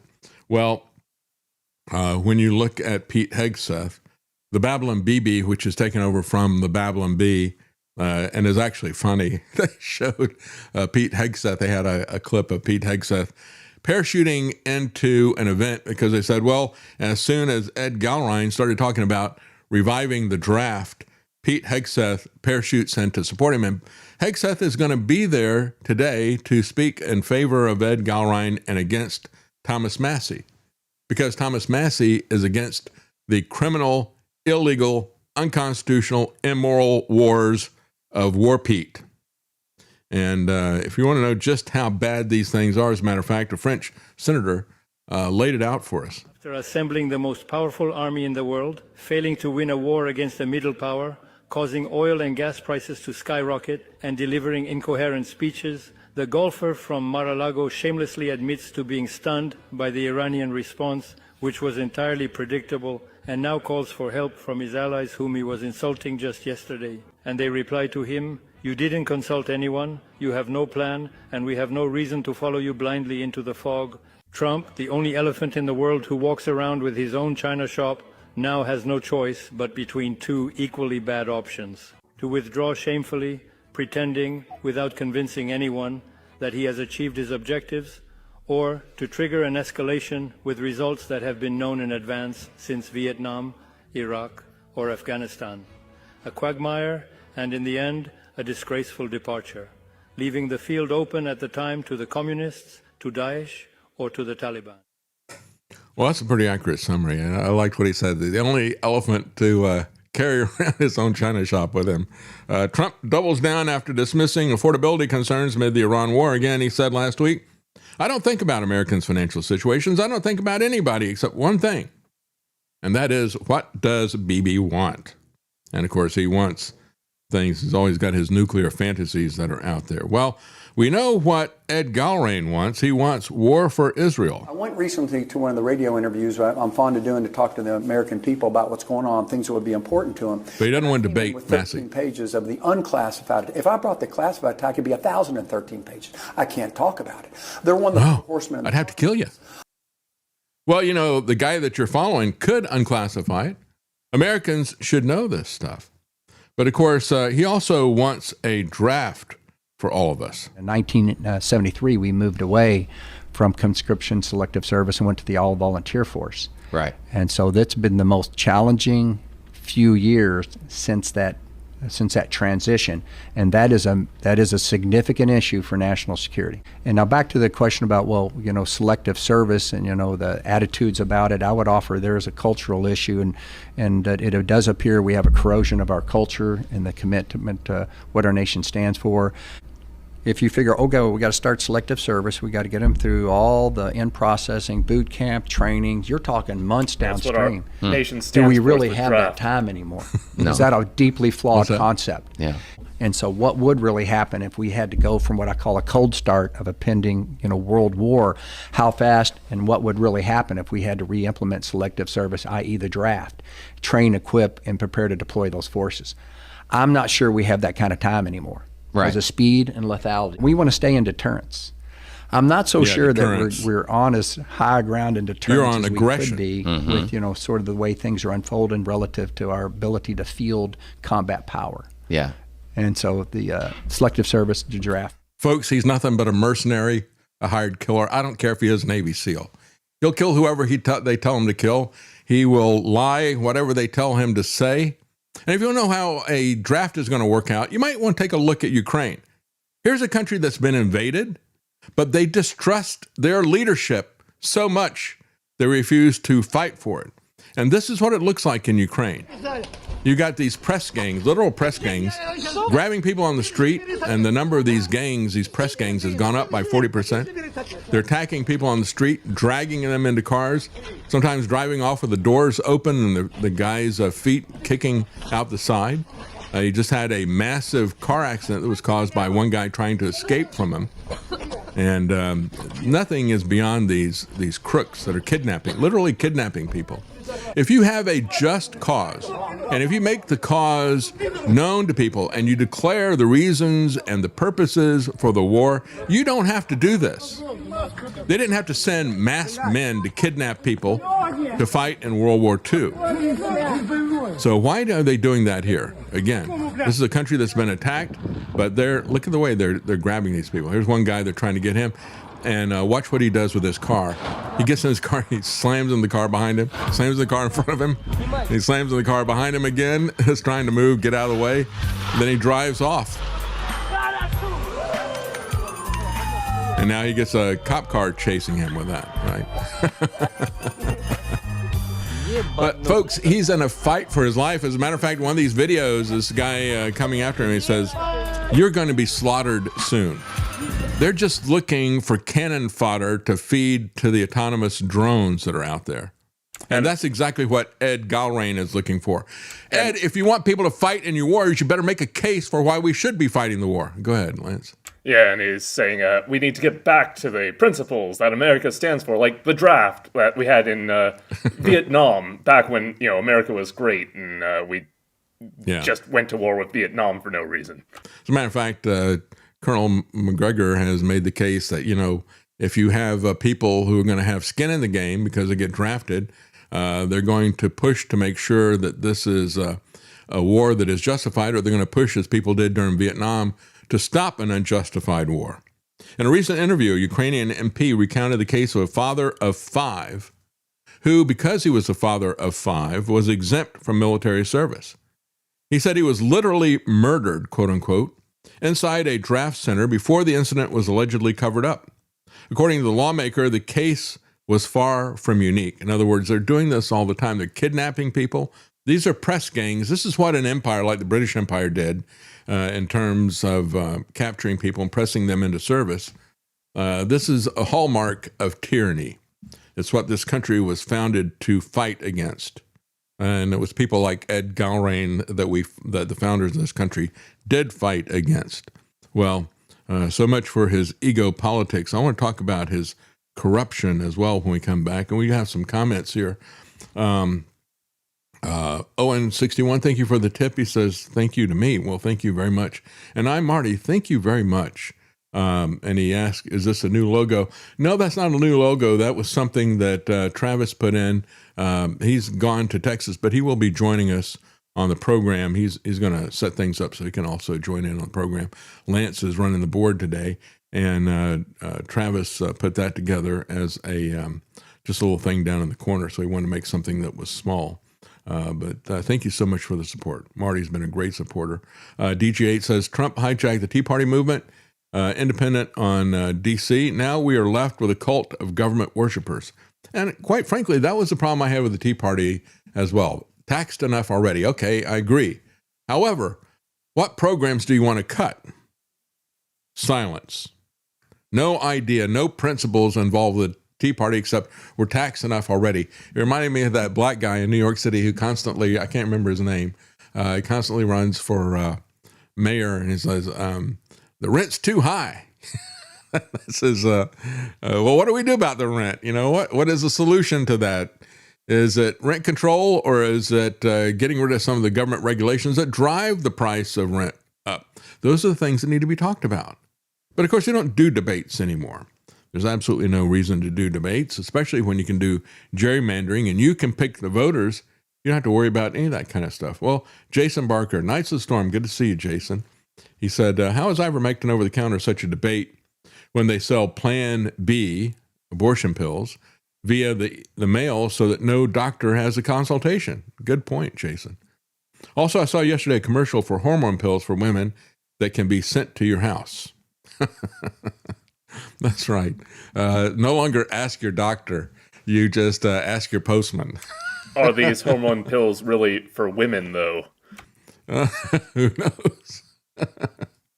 CJ Prumble says, guess who? Donald Trump Jr. has joined the advisory board of Polymarket, the largest prediction market, and his venture capital firm, 1789 Capital, has made a significant investment in the company. Yeah, a lot of people pointed that out when Massey tanked on Polymarket. Of course, after the truth started coming out, and of course it was suspect from the very beginning, she didn't even accuse him of talking to her bad at all. I mean, it's not, it's not like, well, he texted me, some lewd pictures like Eric Swalwell, or he said this or that, or he physically attacked me as legions of women have pointed out about Donald Trump. But of course, I guess Thomas Massey isn't a celebrity, so women wouldn't let him do that kind of stuff to them. But a lot of women didn't let Donald Trump do that kind of stuff either, but that didn't stop him.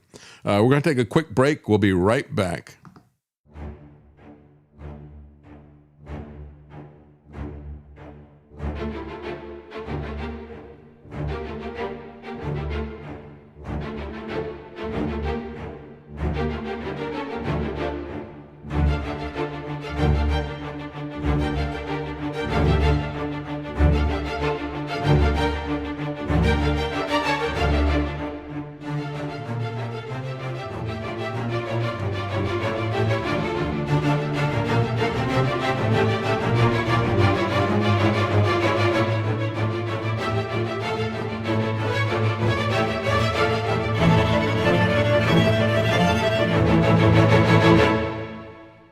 You're listening to The David Knight Show.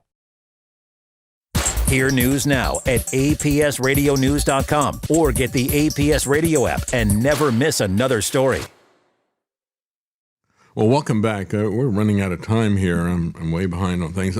Trump touted Palantir on Truth Social after he bought the company's stock. And this is just one, but it is a big one that he has done. Again, as the guy was talking about this, he said, the most corrupt president we've ever had. It's right in your face. And of course, the worst president we've ever had. Not only is there a massive amount of corruption, looking like a banana republic, but we're a banana republic that can't afford to buy bananas because of the Republicans. Trump scooped up shares of artificial intelligence software maker Palantir weeks before he famously lauded the stock But of course, it's insider trading on steroids because he knows that he's going to award contracts to these people as well.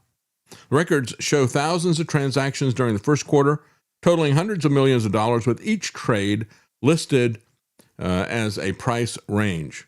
During the first 3 months of this year, Trump purchased between $247,000 and $630,000 worth of stock in the now Miami-based AI company Palantir.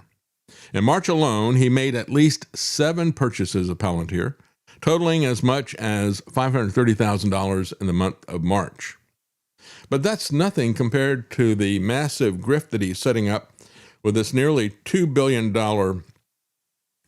lawsuit settlement that he's going to basically sue himself and then say, and I can pay myself. So what he does is he files a lawsuit against the U.S. government, and then as the liar and thief, not a commander-in-chief, he tells his Justice Department to give up on the lawsuit and settle with me.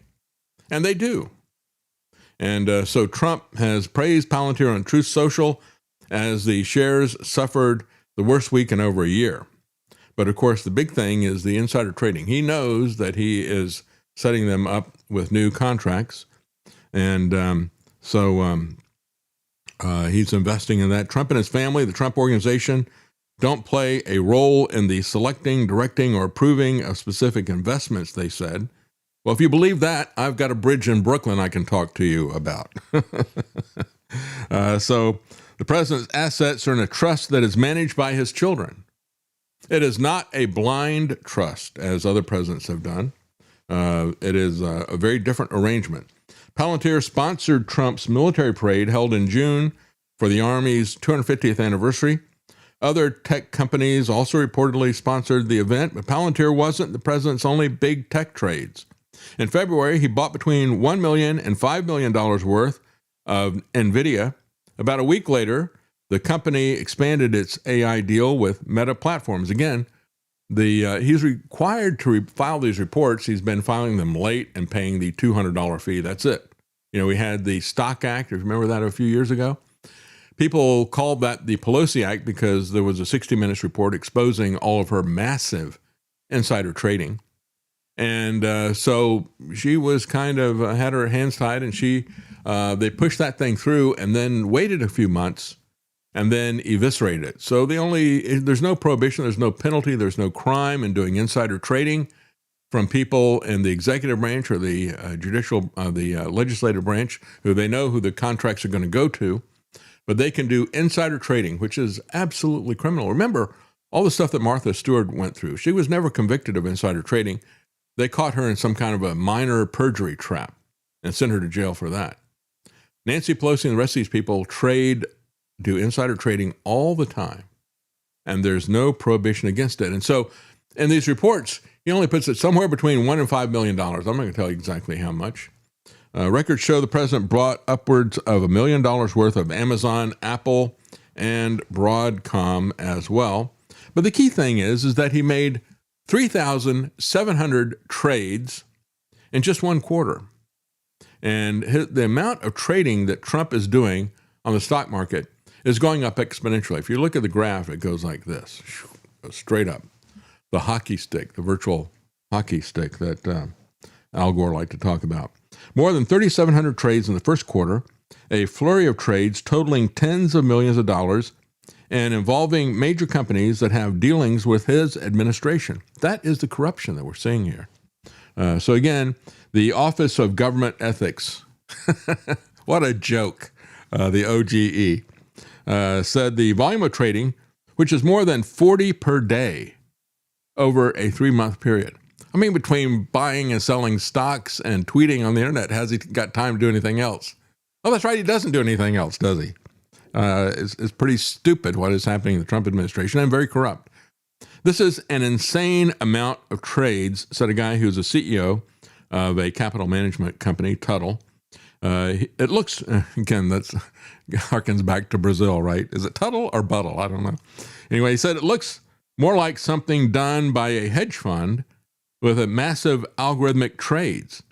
He first buys and then he shorts securities. Then it looks like a personal account.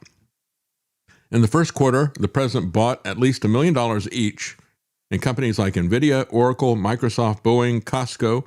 According to the documents, other trades involved eBay, Abbott Labs, Uber, and AT&T, even Dollar Tree. I guess he figures Dollar Tree is a growing business because he's going to be making us all so poor. We'll all have to go to the cheapest stores. But when you look at the trades, they have gone up exponentially over time. And so the disclosure reignites conflict of interest concerns that have shadowed Trump's term in the White House. Unlike his predecessors, Trump did not divest or move his assets into a blind trust with an independent overseer because he knows that his supporters are blind in their trust of him. So why does he need to bother with that?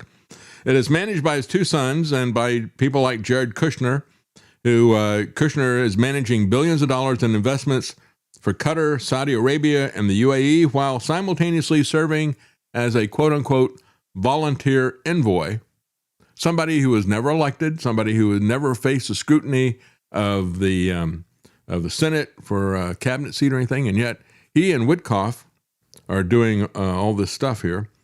So the White House dismissed questions saying that Trump only acts in the best interest of the American public. Except he just said that he doesn't act in the best interest of the American public. He said, I don't even care what the Americans' financial situation is. I'm going to act in the best interest of Israel, specifically Benjamin Netanyahu. And so he doesn't act in our best interest when it comes to Iran. He certainly doesn't operate in our best interest when it comes to the stock market. Why this massive uptick, though, in the amount of stocks that he's buying? When you look at what he's been doing over the last few years, he had the fourth quarter of last year, he made 380 transactions. That's about 4 a day. Now he's gone up to 10 times that level. He went from 380 transactions over 3 months to 3,700 transactions. He has increased it by a factor of 10. In August, he reported 690 transactions, but that was over a 7-month period. And that was an average of 3 per day. This last quarter, he was doing 40 per day. I'm baffled, said Eric Dighton, president and managing director at the Wealth Alliance. He said, in the 40-plus years of my time on Wall Street, this is an unusual amount of trading by any standards. We'd need to see the actual trades to try to understand why anyone would want to do that much trading. Again, it's the stupidity and the corruption. Which one is dominating here? The founder of 50 Park Investments said the frequency of trading was, quote, tremendous.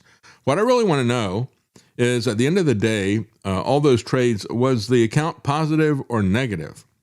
Trump has made a number of policy moves. Again, if he wants to participate in the casino of Wall Street, this is a guy who bankrupted 6 casinos. So maybe he's not making money off of this. He can't make up his mind. Certainly, Trump always chickens out when it comes to some of these major things. Maybe he's always chickening out on the companies that he invests in. I don't know. Should I go long or should I hedge this thing? Can't really tell. 6 of Trump's trades involved Intel Corporation, which his administration is trying to take over the management of. I mean, we're not talking about a bailout. We're talking about actually doing management of it. That's his perspective on this. It's a Chinese way of looking at this. All this raises questions that you'd rather not raise as a president. So people are asking, why is he buying NVIDIA and other companies now? When you're the president and you know everything, so any stock that you buy, there's a huge question about this. What does he know, I think? Well, I think he knows that he's going to be adding a lot of contracts to Palantir. I think he knows that he is clearing the decks to let AI do anything that it wants. And I think he knows that he's on path to create massive, massive inflation. Now, that would be an argument for investing, let's say, in the stock market. Or, of course, he's not going to invest in something that is as sound as gold, even though he has an obsession with gold. But I think he's looking at the inflation that is coming. I think that's why he's trying to get into the Wall Street casino. But again, this is a guy who does not know even how to run casinos. And the worst thing that he's doing, we're not even talking about that yet. We'll pick up on that tomorrow. And that's his $2 billion fund that he's just going to sign a check to himself. He's boasted about that. Thank you for joining us.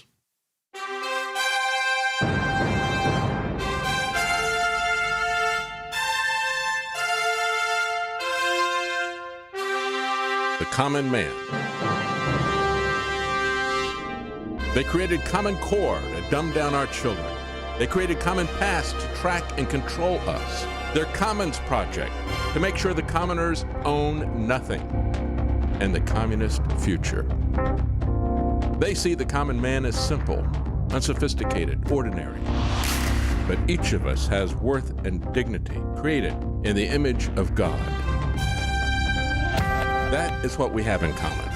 That is what they want to take away. Their most powerful weapons are isolation, deception, intimidation. They desire to know everything about us while they hide everything from us.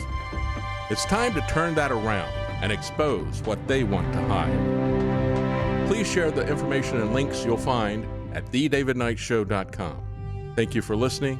Thank you for sharing.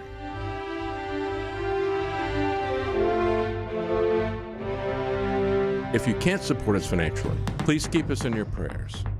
thedavidknightshow.com.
Analyzing the globalists' next move.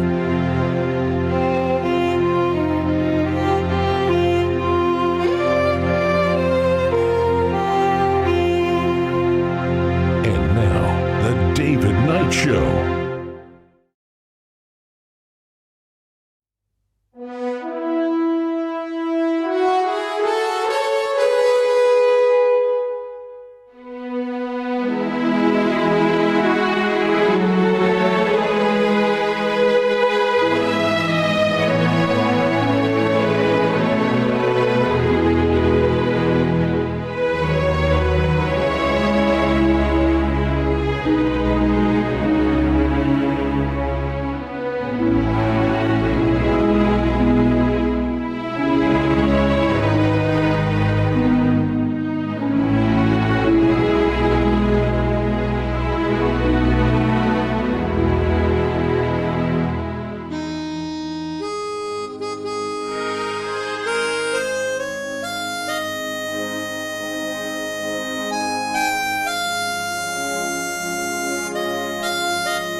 Using free speech to free minds. It's The David Knight Show.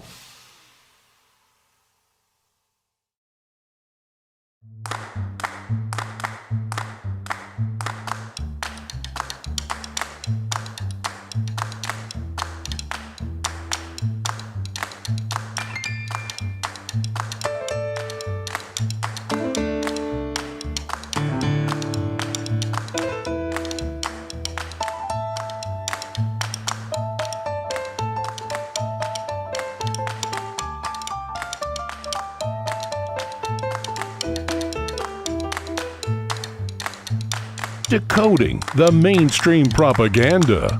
It's the David Knight Show.